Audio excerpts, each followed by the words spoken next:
Welcome to the program, Global Weekly News, serial number 186. First item, left-wing Pakistani leader freed after 2 months in jail. Salar Fayaz Ali, chairman of the left-wing Mazdoor Kisan Party, MKP, was charged under Pakistan's Anti-Terrorism Act for resisting the forced eviction of families in a village in Pakistan's Khyber Pakhtunkhwa province. Ali, along with 2 other leaders of the Mazdoor Kisan Party, Momin Khan and Sher Muhammad, were arrested by the security forces on 13th November last year. Mazdoor Kisan Party, under Ali's leadership, has been fighting for the land rights of poor and marginal farmers in Khyber Pakhtunkhwa province for decades. Thousands of people gathered to welcome Salar Fayaz Ali after his release on 14th January. Ali spent over 2 months in jail on false charges of terrorism. The speakers expressed that no amount of state repression will force Ali and the Mazdoor Kisan Party to abandon their fight for the rights of people in the province. The 2 other leaders were also granted bail. Second item, comrades. New York, 15,000 nurses strike. 15,000 private sector nurses in New York City have entered the 3rd day of their largest strike in the city's history. Nurses are fighting for safe staffing levels, fair compensation, and stronger workplace and patients' protections. After months of bargaining, management refused to make meaningful progress on core issues. Chief Executive Officer, CEO of the private hospital, is making $2.4 crore, but nurses are denied wage rise. The strike has received support from New York elected officials, including new Mayor Zoran Mamdani. Third item, comrades. Rosa Luxemburg Conference in Germany. The 31st Rosa Luxemburg Conference took place in Berlin on 10th January amidst extensive preparations for war and armament pursued by the conservative government of Germany. Thousands of participants gathered to challenge this militarization agenda with trade unionists, youth associations, media organizations, and left-wing parties. The German government is pursuing an increasingly aggressive and militarized strategy, one that comes at the expense of social security and labor rights. A youth panel at the conference examined how Germany's political establishment is pressurizing young people into the armed forces, not only through direct reforms, but also through policies that attack livelihoods. In December 2025, youth and student groups organized a successful strike against compulsory military service. Fourth item, comrades. Movement against ICE grows in the United States. On 7th January, Jonathan Ross shot dead Renee Good, a woman activist. Jonathan Ross, ICE agent, is the agent of Immigration and Customs Enforcement Agency, ICE agency. This killing has sparked nationwide protests that have been met by federal force, arrests, and renewed domestic terror rhetoric from the Trump administration. The arrest of Jonathan Ross and the abolition of ICE, Immigration and Customs Enforcement altogether are demanded by the protesters. On 23rd January, strike will take place in Minnesota province of United States. Fifth item, comrades. Death anniversary of Rosa Luxemburg and Karl Liebknecht. January 15 is the death anniversary of communist leaders Rosa Luxemburg and Karl Liebknecht, who were summarily executed on 15th January 1919. They were key leaders in the Spartacist uprising against the government of Social Democratic Party of Germany in January 1919.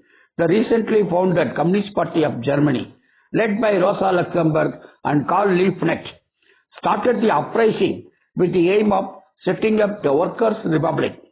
However, the rebellion was brutally suppressed and Luxemburg and Liebknecht were executed. Long live the martyrs. Comrades and friends, now we go to Iran. Sixth item, Iran condemns United States. UN Security Council met on 15th January to discuss the situation in Iran, where anti-government protests in the last few weeks have drawn global attention.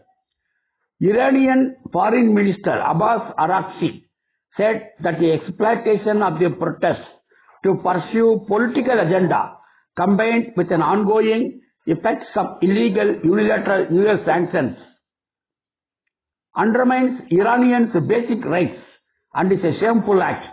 Araghchi, in his letter to the United Nations Security Council, expressed concern over provocative and irresponsible statements made by current and former US officials inciting violence and unrest in Iran and reiterated accusations of the direct involvement of Israel's secret agency Mossad in the same. Earlier, in an interview with the United States TV channel Fox News, Araghchi reiterated that external elements were responsible for escalating the situation by carrying out attacks against Iranian security forces and civilians. Araghchi reiterated that the protests, which began peacefully, turned violent in order to justify foreign intervention. Iranian officials claimed that they are fully prepared to face any situation. Though the anti-government protests have largely been replaced with million-strong pro-government rallies since 12th January, Iran is still apprehensive about possible airstrikes from the US.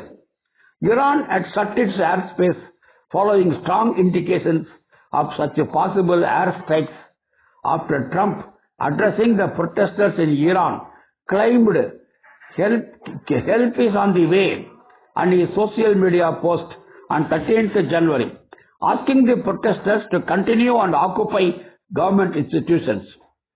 The news of the withdrawal of some staff from the US military base in Qatar further escalated the fear of possible US airstrikes on 14th January.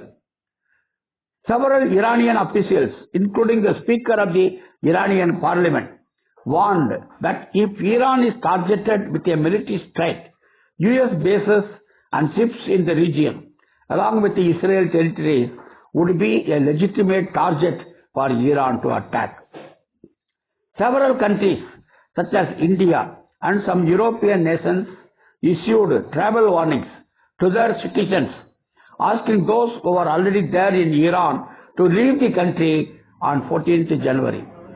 Though the airspace was opened after Trump turned down his rhetoric, claiming he was briefed that the violence against the protesters had abated, Iran remains on high alert. Though anti-government protests have largely subsided, Iran continued to restrict internet services from January 8 for more than a week. There was limited accessibility of international calls gradually being restored. CNN and several other US media channels have been quoting the death toll in Iranian protests was more than 2,400. Araghchi told that this figure is highly exaggerated and not true. Seventh item, comrades. Bolivia workers struggle win. After several weeks of mass marches and road blockades, Bolivian workers succeeded in forcing the recently formed rightist government to repeal the controversial Decree 5503, which eliminated hydrocarbon subsidies in Bolivia. The measure promptly raised the prices of several products by as much as 162%.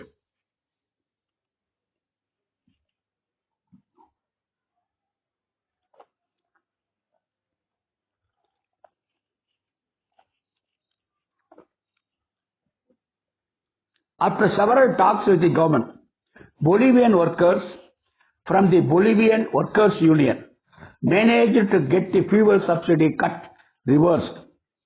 In addition, the President promised that from now on, the executive branch will no longer legislate unilaterally on labor issues, but will include social movements in its decisions.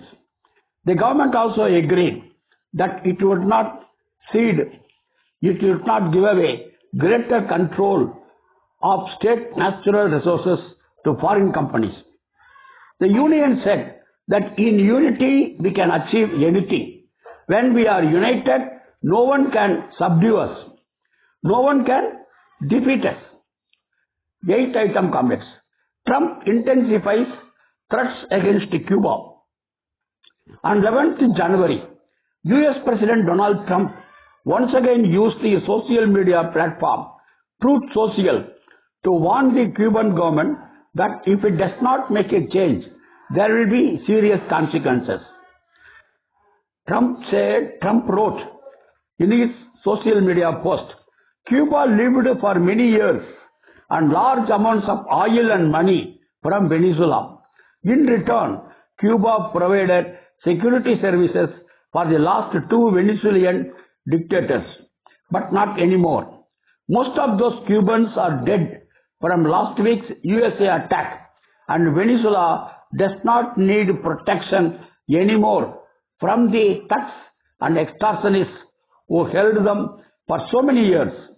Venezuela has now the US, the most powerful military in the world, to protect them, and to protect them we will, Trump wrote.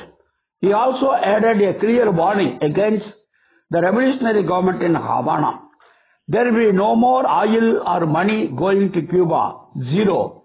Suggest they make a deal before it is too late. One of the major incidents that marked the tension in the Caribbean Sea was the seizure of the capture of a Venezuelan oil tanker bound for Cuba on 10th December 2025. Both Cuba and Venezuela face serious challenges in finding other countries that are willing to trade with them due to, in Cuba's case, over 60 years of US economic and commercial blockade, as well as its inclusion on the US state sponsors of terrorism list.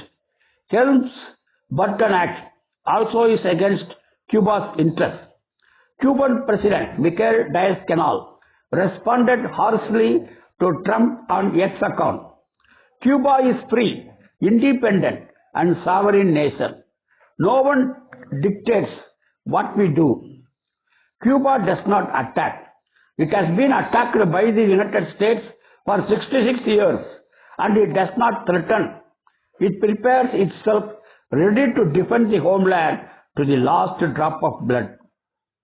Cuban Foreign Minister reported that it is false that Cuba has received money or oil in exchange for the security activities carried out by several Cubans in Venezuela, of whom 32 were killed during the US attack on 3rd January against Venezuela. 9th item, comrades. Britain's Palestine Solidarity Hunger Strike ends.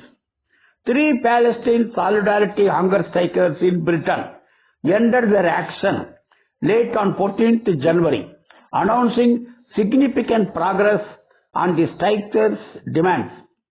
The hunger strike began in early November last year and focused on demands related to prisoners' civil rights as well as calls to cease Britain's complicity in Israel's genocide in Palestine. One of the key demands was an end to the operations of Israel's arms manufacturer Elbit Systems in the United Kingdom. Jeremy Corbyn, the progressive MP of Britain, said, "We know this is not the end.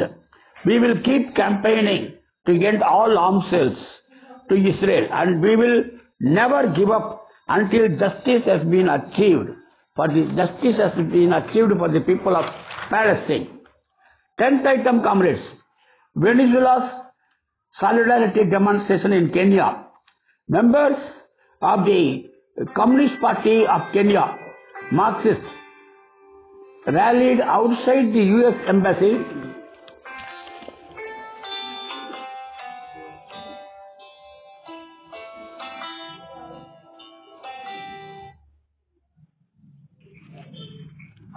Venezuela's solidarity demonstration in Kenya. Members of the Communist Party of Kenya, Marxists, rallied outside the US Embassy in Nairobi, Kenya, to reject the unilateral US bombing of Venezuela and demand the release and return of Venezuelan President Nicolas Maduro and First Lady Celia Flores. Booker O'Meal, General Secretary of the Communist Party, Marxist Kenya, led the demonstration. We have a right to demonstrate in support of a free and sovereign Venezuela. We know we have a right to mourn in front of the US Embassy for the 32 Cubans who died to support and defend Nicolas Maduro and the 70 Palestinians who fell victims. 11th item, comrades. Nicolas Maduro's son addresses a rally.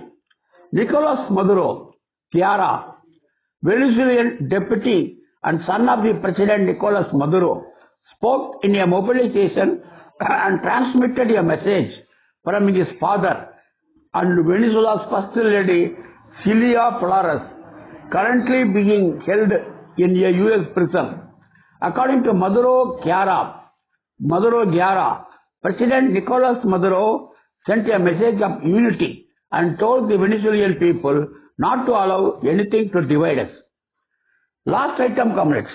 Venezuela solidarity demonstrations around the world. Following the Trump administration's illegal attack on Venezuela on 3rd January, people's movements and political figures throughout the world immediately mobilized in solidarity to reject the unilateral US military aggression. The mood of solidarity reached Southeast Asia and Australia with public opposition and demonstrations in Indonesia, the Philippines, and Malaysia and elsewhere. Snap rallies in Australia were held on 4th January in Melbourne and Sydney with actions outside the US Embassy in Canberra as well as in Brisbane and Hobart. Despite intimidation by the police and an attempt to ban all the public gatherings, up to 300 gathered at Sydney's Town Hall in solidarity with the people of Venezuela. The Indonesian left and progressive movement also condemned the Trump regime's action, the Trump rules action, with hundreds joining Hands Up Venezuela action on 6th January outside US Embassy in Jakarta. In a statement, the Labour Party in the Philippines condemned the US military attacks. Socialist Party of Malaysia supported Venezuela.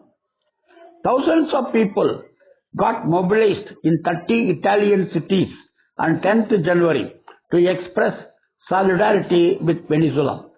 Tens of thousands of people across India continued to mobilize on 7th January in opposition to the US aggression in Venezuela. Workers, in response to the call given by CITO, organized large-scale protests near the workplaces across the country. In various places, they burnt the effigies of US President Donald Trump, calling him the killer of democracy. A joint protest of all left parties was organized in Tamil Nadu, Assam, etc. The protesters in Kerala held torchlight marches in some places. Modi government has so far no guts to condemn US imperialism. Down with US imperialism. Down, down with US imperialism. Viva Cuba. Viva Venezuela. See you comrades next week. Lal Salam.